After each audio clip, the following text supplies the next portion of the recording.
Welcome back to the Grind, Sleep, Repeat podcast. On today's episode, we are going to talk all about our half marathon training program that we are doing and what that looks like and how it's going to get us to our PRs. Yeah, so we are running the Hot Cider Hustle on October 26th.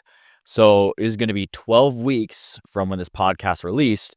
We're going to go through a full 12-week prep that we'll be documenting on our YouTube channels. We'll be documenting on our social media pages, both on Alyssa's personal Instagram page, on my personal Instagram page, both of our YouTube channels. And then we'll be talking about it weekly here on the podcast. Today, we're going to kind of go through an overview of what our program is going to look like. Diet, strength training, how are we going to slightly change our program?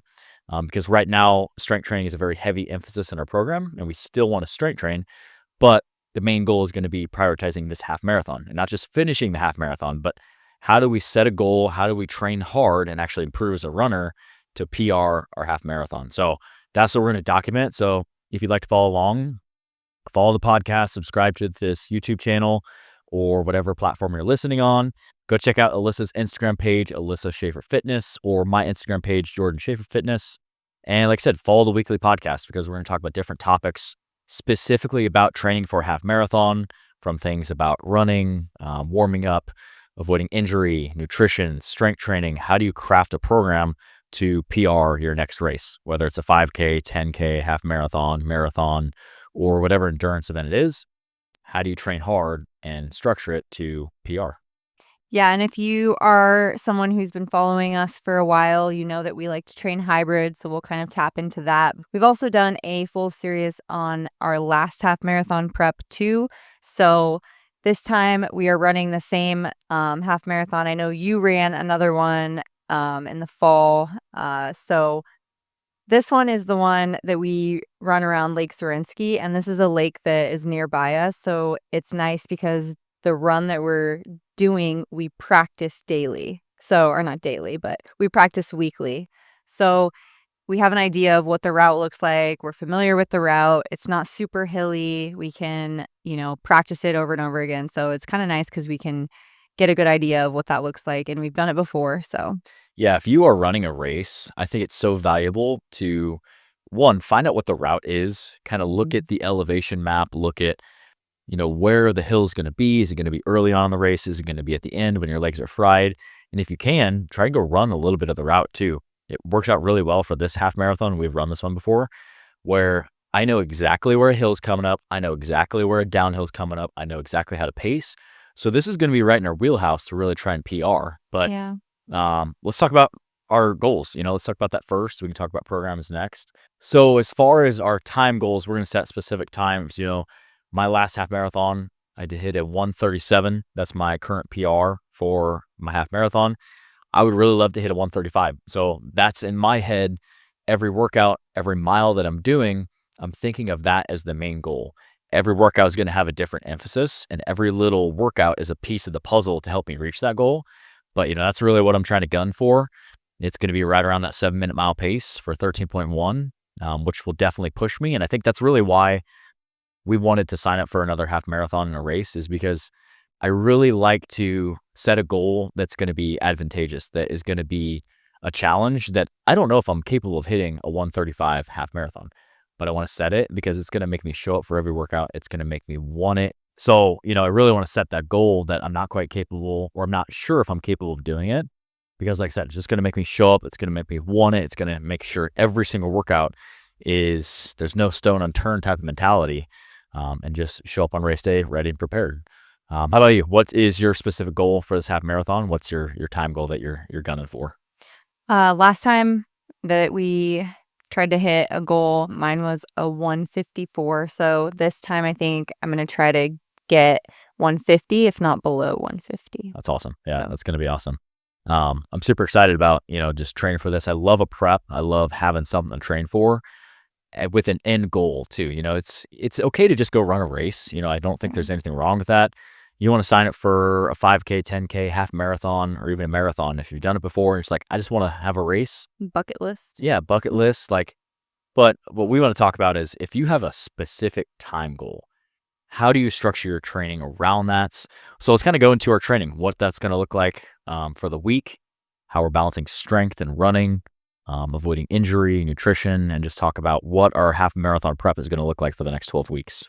Yeah, hopping into this week will be week number 1 of our half marathon prep. So we're gonna do 12 weeks total. I think we've messed around in the past with doing more, and we've found that 12 weeks is about the sweet spot for prepping for this half marathon. And the way that we like to combine weightlifting and running is by doing 3 days a week of running, and we will probably play around that with the idea of 3 to 4 days a week of strength training. Just kinda depends on how we're feeling. Probably wanna start more on the 3 days a week side and see how that goes, and then maybe add in that 4th day, but what that will look like is 2 upper body days and then 1 lower body day with some abs mixed in there too, and mobility, and obviously, on the days that we're running, we wanna primarily focus on that run and try not to combine the running with the strength trainings because they both have such a big purpose, and they both need to be, you know, all out, and I think if you combine your running and your lifting, it's hard to give full attention to each one of those when you're combining them together. So if you're running and lifting in the same day, the goal would be to split those up separately, maybe the run in the morning, lift in the evening, or fuel in between that. But for us personally, we try to just do them on separate days. Yeah, I think the intensity is always the most important thing. So, you don't just want to, hit your strength workout and then you go for like a little 4 or 5 mile run that has no intensity. Our main goal right now is PRing this half marathon. So that's going to take the main focus in our program. Mhm. That's where our priority is. We're still going to strength train, like Alyssa mentioned, 3 to 4 times a week. That's like our passion. That is our first love. I love strength training. I will never not strength train. But like I said, the focus is on the running. So that's going to take the most important front seat right now. As the weeks go on, obviously you're going to be carrying more fatigue. So those weeks start to get up to 20, 30 plus miles a week with your runs, your legs are going to start to carry some fatigue. We're still going to train lower body. I think there's a huge benefit and not only just strength training, but also lower body strength training. And as the fatigue starts to build, that's where you can start to decrease volume as needed. You have a plan going into it. You kind of make adjustments as you start to prep because every single prep is going to be different. Some 12 weeks are just a breeze and you build into it and you have no injuries. And some preps, you just get these little nagging injuries and you got to make course corrections along the way. But I really do think that having a really structured lower body strength program is really important, especially when you're racking up a lot of miles, because I think it's really easy to have these little imbalances start to take over in the ankles and the hips, and just the leg musculature and just the leg musculature itself. And I think you can really avoid a lot of injuries or decrease the risk of injuries down the road if you're structuring hip stability work, you're structuring good mobility training, you're keeping heavier compound movements into your training as long as you can, trying to build strength and build muscle. I think they really just blend really well. And that's really the whole basis behind hybrid training. So we're still lifting, we're still running. But again, if you have a goal, okay, this is my specific time I want to hit. That's the most important thing in my training right now. That's going to be where we're locked in, and that's the area of emphasis. So running is really going to take the priority. Like I said, you don't have to cut out your strength training. Even if you're training for a marathon, you can still strength train in that program. Yeah, and with the running being the sole focus, like you said, we wanna make sure that when we're doing our lower body session, we wanna make sure that that is not before a day that we're running, or at least try to plan that if you can, so that you can I mean, you might have to do legs after a day of running, but since, like I said, running is that sole purpose right now, and we're really putting an emphasis on running and hitting that PR goal, we wanna make sure that our legs are fresh when going into that run versus coming out of a leg day where we're lifting super heavy because we have that one leg day that we're lifting, and then going into a 10-mile run, your legs are going to be jello, they're going to be shot, it's going to be harder versus trying to prioritize that run and making it lay out your workouts so that you can do your best to avoid that from happening. Yeah. And a good way that you can do it too, obviously with your training, not every single run is going to be your fast goal pace type run. No. You're going to have some of those lower, slower aerobic miles where you're trying to build up aerobic endurance. So a good way to structure it would be, maybe you hit your heavy legs the day before, a slower aerobic run Yeah. where it's not like a specific goal pace. You're just trying to rack up some miles. Yeah, your legs are going to be a little heavier. And the closer that you get to that race, then yeah, you're probably going to want to start to bring down training volume with your strength training, especially your lower body strength training, Yeah. just because it's going to affect it. So like if you're doing heavy deadlifts and you're doing heavy Bulgarian split squats and leg curls and leg extensions and lunges and calf raises and all these big lower body compound movements that you should be doing, and you're doing 4 sets on everything, as we get in 4 weeks, 8 weeks, you're going to start to bring down that volume to where the goal is, okay, these last 2 to 4 weeks, let's maintain the muscle mass we have, maintain the strength we have, work on injury prevention, and that's going to help you continue to build. So just being smart with your program. And again, everybody's very different how they want to set it up. But the main thing is if your goal is this race, don't shoot yourself in the foot by structuring a really hard leg day. And then you got to go do a track workout the next day, or you got to do this really big fartlek workout Or or this 10 big miles. 10, 11, 12-mile run at pace or with pace intervals. And then you're just screwed because your legs are just so taxed that you can't give the output that you need to see the progress that you want. So again, the structure is important. And that's really what we want to highlight and really take you through each step along this podcast, in our YouTube channels, on our Instagram accounts is, what are we doing to reach our goals? I'm not saying that this is what you have to do. I'm just saying that this is how we're structuring it that makes sense in our life because we own this gym. We are gym owners and personal trainers. If you are new to the podcast and you don't know, we're here all day long training clients and engaging with people. And we have 3 kids. We're married. So we have other responsibilities. And, a lot of the times we have 1 hour to fit our workout in every day. We don't have multiple sessions that we can work out 2 times a day. So we want to show you how you can realistically train for a half marathon without making this huge sacrifice that's going to hurt your relationship with your spouse or your kids or, your job potentially. Like I think you can really train for a half marathon and still maintain all the other responsibilities in your life. Yeah, the goal is balance, and while we're still trying to figure that out, we're gonna try to show you guys the best that we can of how we are balancing it. But with that being said too, you mentioned, we have an hour to work out, and it gives us this, planning ahead to say, "Okay, we have this hour, but I also have to fuel properly before jumping into this run or this strength training session." So, you you cannot go into a run on an empty stomach. You cannot go into a lifting session on an empty stomach. And I'm not saying that you should eat a huge meal before going out and running. You're going to get a side cramp if you do something crazy like that, or eat this huge meal before you go, throw down some heavy squats.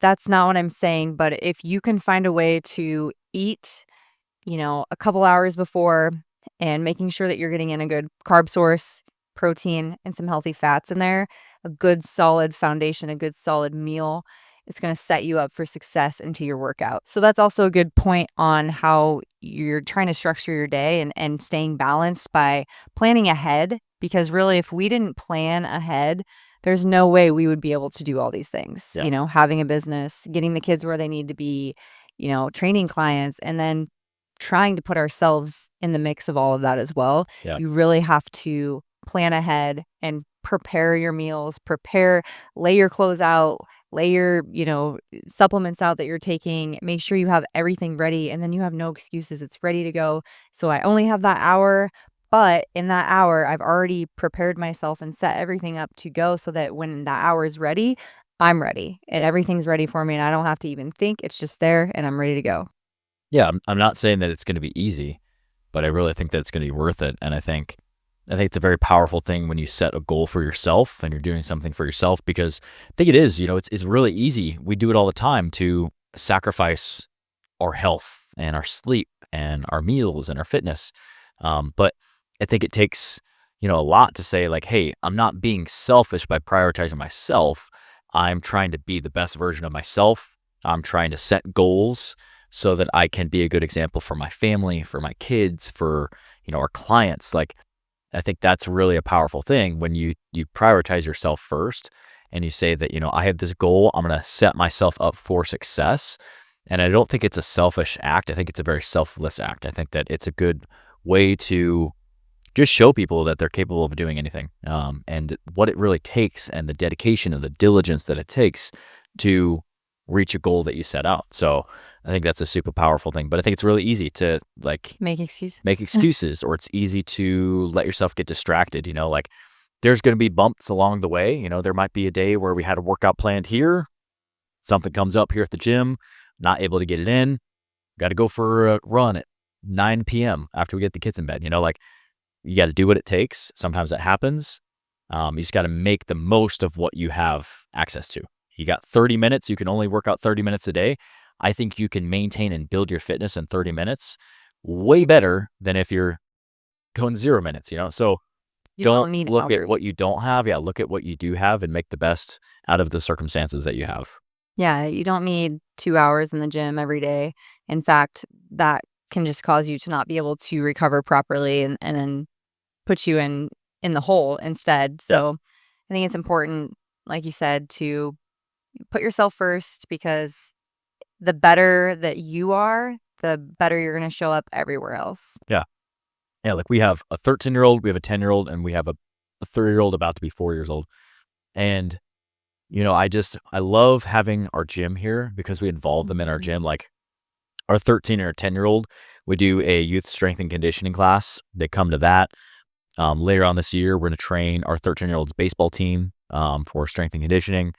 Our 3-year-old literally comes sometimes too, and he knows what to do. He's pushing sleds and he's lifting dumbbells and he's doing slant board squats. And I think when you surround people with that environment, like they pick up on it. And, I just always want them to have that.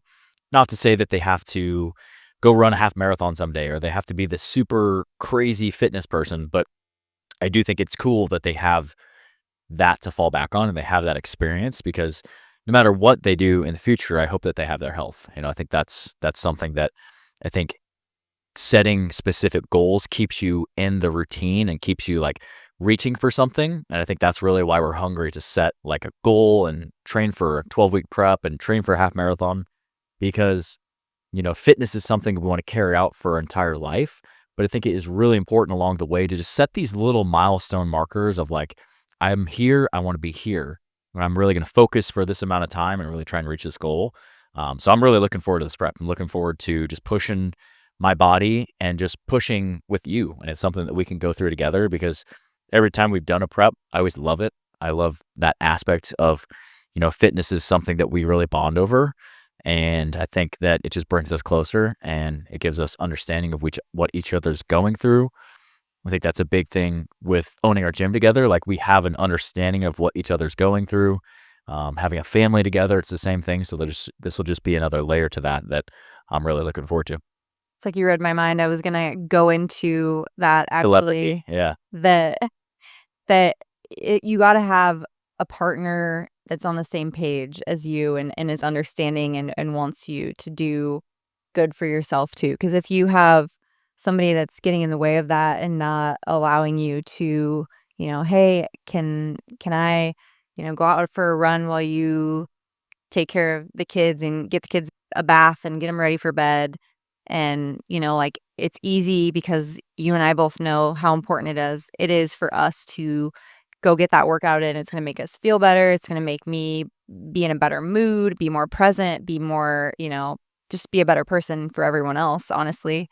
But if you don't have a person who understands that, that can make that challenging. And some things too that make it nice for Jordan and I too is that we eat the same way. So, I mean, if you ate like frozen pizzas and pizza rolls and chicken nuggets, like that would be really hard for me to be surrounded by. So I always try to tell my clients too, you know, obviously this goes hand in hand with being prepping for a half marathon. You want to fuel your body correctly. So if your partner's eating a bunch of crap and you're surrounded by that, it's really hard to stay on track. So if you prep all your food, have it all ready to go, and try to make this a journey for you both, it just makes it so much easier. And include the kids, like we've been talking about, we're a family of 5, so to make it easier for all of us, we just bulk prep rice and we bulk prep our meat and our veggies, and, if they don't wanna eat that, then they gotta fend for themselves.